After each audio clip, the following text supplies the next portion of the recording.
गरीब मायके वाली बहू। सुबह सुबह नंदिनी जल्दी जल्दी घर के कामों में लगी हुई थी। बहू, नाश्ता बना कि नहीं? जी माँ जी, बस चाय छान कर लेकर आ रही हूँ। फिर जैसे ही बहू चाय छानने जाती है, उससे भगोना छूट जाता है और सारी चाय जमीन पर बिखर जाती है। क्या गिरा? अंदर आकर देखती है कि पतीला गिरा है। सत्यानाश हो, सुबह सुबह फिर से एक नुकसान। मेरा बेटा चाय की पत्ती अमेरिका से लाया था। अब बर्बाद हुई ना उतनी चाय पत्ती। उसके पैसे क्या तेरे गरीब माँ बाप देंगे? जेब से फूटी कौड़ी तो निकली नहीं उनके। मर दिया अपना बोझ हमारे सर, वो अलग। सॉरी माँ जी। अब तक तो आप समझ ही गए होंगे कि ये कहानी है नंदिनी की, जो कि एक गरीब घर से है। इस कारण उसे बार बार गरीबी का ताना झेलना पड़ता है। आखिर नंदिनी कैसे बचेगी इन तानों से, या कोई बड़ा कदम उसकी ज़िंदगी ही बदल देगा? आइए देखते हैं। एक दिन नंदिनी की ननद पारो घर आती है। कैसी हो माँ? मैं एकदम बढ़िया हूँ बेटा। बस तेरी ये जो भाभी है ना, इसी ने जीना मुहाल कर रखा है। चल छोड़, ये बता तू कैसी है? मैं भी अच्छी हूँ माँ। माँ ये लो, मेरी सास ने आपके लिए गिफ्ट भेजा है। वो पिछले महीने हम कश्मीर गए थे ना, तो वहीं से माँ जी ने आपके लिए कुछ लिया था। वाह, तेरी सास तो सच में बहुत सोचती है मेरे बारे में। धन्यवाद कहना उनको मेरा। दीदी, अभी 2 महीने पहले ही तो आप लोग शिमला गए थे ना, फिर इतनी जल्दी कश्मीर भी घुम आए? हाँ भाभी, तो क्या हुआ, जब जेब में पैसे हो तो सब पॉसिबल है। अब मेरा मायका और ससुराल आपके मायके की तरह गरीब थोड़ी ना है कि घर में रहने के लिए भी कॉम्प्रोमाइज़ करना पड़ेगा। वैसे भी 2 कमरों का घर।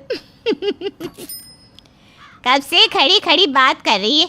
मेरी बेटी इतने दिन बाद आई है, कम से कम पानी को तो पूछ ले। गरीब के घर की है ना, क्या जाने खाना पीना। तो क्या माँ गरीब हवा पर जीते हैं? जीते होंगे, इसीलिए तो इसने अब तक तुझे कुछ खाने को ला के नहीं दिया बेटा। सास और ननद की बात नंदिनी को बहुत बुरी लगती है, लेकिन वो बिना कुछ बोले वहाँ से चली जाती है और जल्दी से ननद के लिए नाश्ता लेकर आती है। ये क्या, नमकीन बिस्किट? माँ, क्या मेरा स्टेटस इतना गिर गया है कि आपकी बहू मुझे ऐसे ट्रीट कर रही है? नहीं नहीं बेटी, रुक, मैं अभी इसकी क्लास लगाती हूँ। नंदिनी, अरे ओ नंदिनी बहू, जल्दी यहाँ। जी माँ जी। ये क्या है? मेरी बेटी को तूने अपने मायके वालों जैसा समझा है क्या, जो नमकीन बिस्किट लाके दे रही है? तेरे मायके में खिलाते होंगे नमकीन बिस्किट। जा, मेरी बेटी के लिए बाहर से समोसा जलेबी लेकर आ। माँ, मैंने तो नमकीन बिस्किट इसलिए दिया क्योंकि खाने का समय हो गया है। मैं बस डाइनिंग टेबल पर खाना ही लगाने जा रही हूँ। जो कहा है वो कर, ज्यादा दिमाग ना दौड़ा, वरना भेज दूंगी तुझे भी तेरे गरीब माँ बाप के घर, फिर सड़ना उसी गरीबी में। नंदिनी बिना कुछ जवाब दिए ननद के लिए जलेबी समोसा लेने चली जाती है, जिस कारण उसे घर आने में देर हो जाती है और सबको खाना परोसने में भी। बहू, आज इतनी देर क्यों लगा दी खाना बनाने में? जी वो पापा जी। इसके आगे कि नंदिनी कुछ बोलती। देर तो करेगी ना रसोई में, इतना सारा सामान देखकर चकरा जो जाती होगी कि इतनी बड़ी रसोई में क्या बनाऊं मैं। इसके मायके में थोड़ी ना इतनी बड़ी रसोई देखी होगी इसने। गरीब की बेटी बड़े घर में शादी हो जाए तो ऐसा ही होता है, लड़कियां फूली ही नहीं समाती, फिर ससुराल वालों को देर से ही खाना खिलाएगी ना। माँ, अब नंदिनी को ऐसा क्यों कह रही हो? भाई, तू भाभी के लिए माँ से क्वेश्चनिंग कर रहा है? अब नहीं बहन, मैं तो बस यूं ही पूछ रहा था। मुझे पता है नंदिनी ने ही कुछ किया होगा, तभी माँ ऐसा बर्ताव करती है। फिर सभी चुपचाप खाना खाते हैं। उसके बाद नंदिनी किचन समेटने में लग जाती है कि तभी अचानक से उससे एक प्लेट गिरकर टूट जाती है। उसी समय पारो पानी पीने वहाँ आती है। सत्यानाश हो भाभी, आप मोम की गुड़िया हो क्या? एक काम ढंग से नहीं कर सकती? आपकी माँ ने कुछ सिखाया नहीं क्या आपको? हाँ, जब इतने महंगे बर्तन होते इसके यहाँ तभी तो माँ सिखाती ना। अब तो धन्ना सेठ के यहाँ आ गई है, अब तो तोड़ फोड़ लगा ही रहेगा, वरना पता कैसे चलेगा कि मायका भले ही गरीब हो, ससुराल वाले तो करोड़पति है। नंदिनी अब भी चुपचाप उनकी बातों को सुनकर शांत हो जाती है और किचन का काम निपटा कर वहाँ से फटाफट सोने चली जाती है कमरे में। नंदिनी, ये क्या हाल बना रखा है तुमने? क्यों, क्या हुआ जी? सारा दिन उदास रहती हो, ना ढंग से सजती हो ना संवरती हो। अभी कुछ दिन तो हुए हैं हमारी शादी को, फिर ऐसा बर्ताव क्यों करती हो?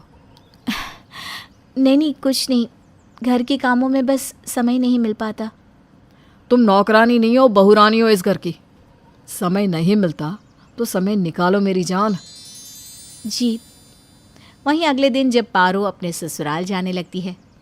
ये देख बेटी, मैंने तेरे लिए ये साड़ी लाई है। वो सब तो ठीक है माँ, लेकिन ये दूसरी इतनी सस्ती सी साड़ी किसके लिए लाई है माँ?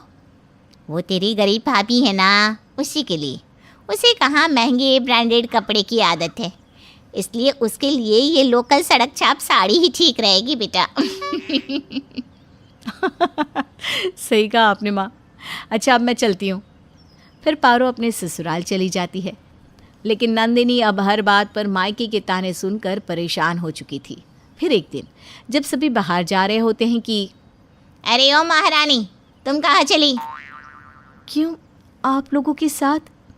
और ये घर, ये कौन संभालेगा? तेरी वो गरीब माँ या बाप? जा के घर संभाल, तुझे कहीं नहीं जाना।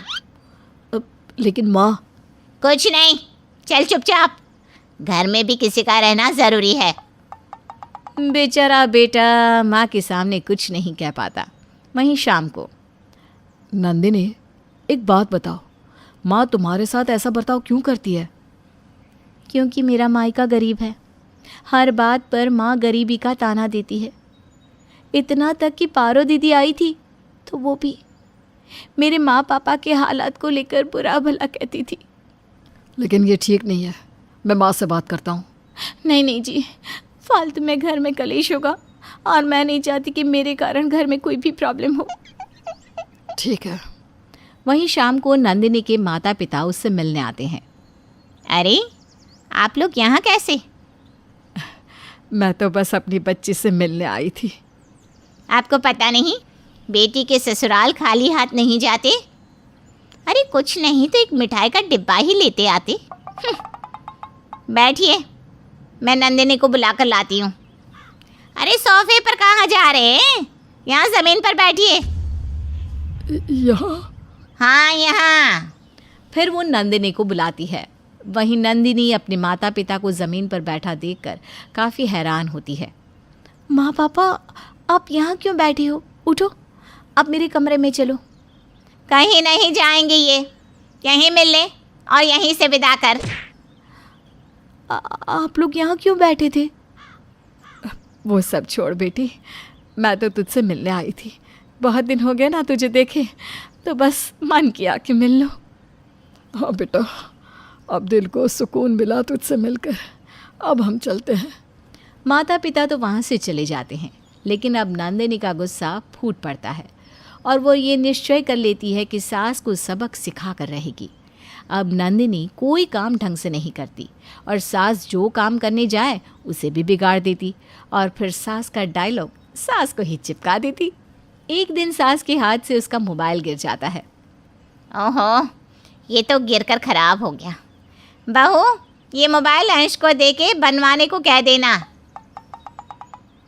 अपने पति को कहो ना, मेरे पति को क्यों? और मोबाइल कितना महंगा आता है, संभाल कर रखा कीजिए। आपके अमीर मायके वाले नहीं दे के गए ये। अमीरी तो बस दिखावा है, जेब से फूटी कौड़ी नहीं निकलती उनकी। आती हैं तो सूखा लड्डू लेकर, जिसे कुत्ता भी ना खाए। सास बहू को एकटक देखती रह जाती है। ऐसे ही अब हर बात पर बहू सास को जवाब देने लगती है। फिर एक दिन, आज मेरे भाई भाभी आ रहे हैं, अपनी कैंची जैसी ज़बान बंद रखना और ढंग से सारे काम करना। कुछ अच्छा खाने में बना लेना। ठीक है। जिसके बाद बहू किचन के कामों में लग जाती है और जब सास के भाई भाभी आते हैं तो लीजिए मामा जी चाय पीजिए और ये लीजिए बिस्किट खाइए। ये बिस्कुट तो कुत्ते वाले हैं ना, और पानी से कितनी बदबू आ रही है। हाँ तो क्या हुआ, ज़मीन के नीचे का पानी है वो तो अच्छा होता है, और बिस्किट कुत्ते वाली है तो क्या हुआ। आपका स्टेटस मेंटेन करने के लिए सबसे महंगी बिस्किट लाई हूँ मैं। दीदी क्या है ये, आपने हमारी इंसल्ट करने को यहाँ बुलाया है क्या हमें? अरे नहीं नहीं भैया, ऐसा नहीं है। बहू जाने क्यों ऐसा कर रही है।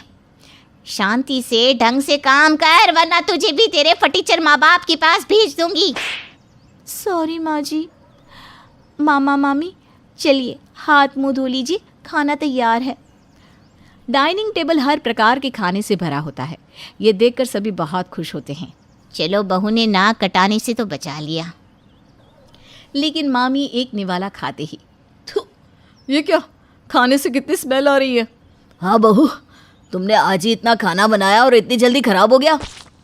नहीं नहीं मामा जी, ये सब खाना तो 1 महीना पुराना है, आज फ्रिज से निकाला ताकि सब खत्म हो जाए।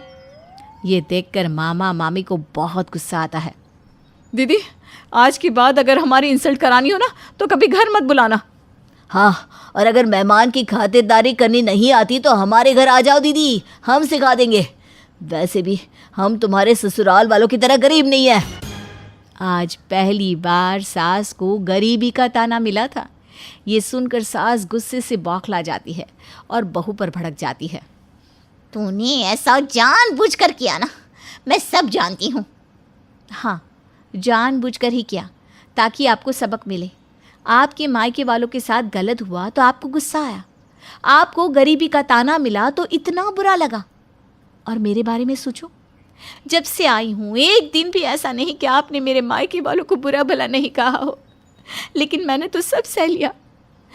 इसके बावजूद आपने मेरे मम्मी पापा की बेइज्जती की, बस उसी का सबक था ये सुनकर सास को अपनी गलती का एहसास होता है। माफ़ कर दे मुझे, मेरा दिमाग खराब हो गया था, मैं कभी ऐसा नहीं करूँगी। जिसके बाद सास बहू को गरीब मायके का ताना देना बंद कर देती है और हंसी खुशी से अपनी बहू को रखती है।